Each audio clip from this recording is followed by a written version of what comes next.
Two people marry, two families become one, and then the conflict begins. Wendy says she's married to the love of her life, but the stress of parenting and finances is causing fights. Now, Wendy wants to go back to work, but her husband, Curtis, wants her to stay home. Curtis fears Wendy working will make life even more stressful. He says the money's not worth it. Wendy, you and Curtis have a beautiful love story. Tell us what's happening. Well, Curtis and I actually met when we were younger. Okay. Like almost 20 years ago, younger. Mm-hmm. And he was actually my neighbor. Oh. And he had a little sister I was friends with, and I was the annoying girl who had a crush on him for years. Mm-hmm. And I mustered up the courage to ask him to my senior prom. And he went with me. Oh, okay. Senior prom day. He did. He and I dated while I was in college. And he is a few years older than me, so he was at a different part of his life than I was. I didn't know how to have fun at that point in my life. I really didn't. I was all just serious. I wanted a different situation than I grew up in, and he was kind of more carefree and fun, and we're just separated.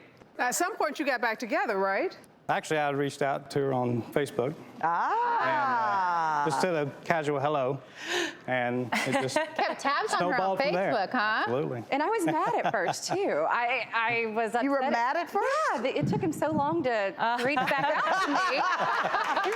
So then you all ended up getting married, correct? Yes, we ended up getting married. We flew out to Vegas, and we eloped.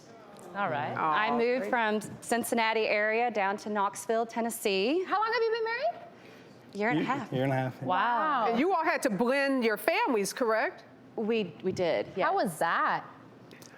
It was a little stressful at first. I have one son, Okay. and then she has 3 children as well. But the main reason why you all are here today is because, Wendy, you want to go back to work and Curtis doesn't want you to. Tell us about that. Well, we with our 4 children combined, we do have one that has a mental illness. Okay. And it has taken up a lot of time, finances. It's changed the whole dynamic of how your family's structured because it's impacting all of us. Right. Okay. So Wendy, in this last 18 months, I understand you guys moved in together, bought a new house, which puts financial strain. It does. You also had to go through a bit of a custody battle to make sure that you had your child with you. Yes, ma'am. And then at the same time, you had to hospitalize your daughter, who you're referring to. Yes. So tell us how she's struggling now.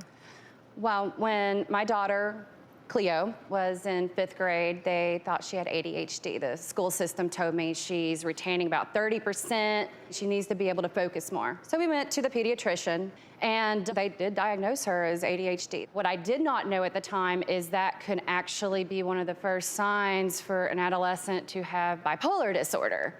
So I had her on a medication that was actually making the situation in her life a lot harder, and she didn't know how to express that to me because she is a very, very good girl. She's not like a troublemaker or not compliant with rules. Were you working at this time, Wendy, when you were getting the diagnosis? I was a full-time mortgage loan officer. Okay. Mm-hmm. And she took the pills and overdosed on them, thinking that she needed more. So she took almost a 30-day supply of an ADHD medication. I decided that I was going to let my work know exactly what was happening, and I put her in a facility for the first time in Chicago at that point. You were paying for a lot of this out of pocket, right? You actually went through your 401k, right? I withdrew both of my 401ks, I did.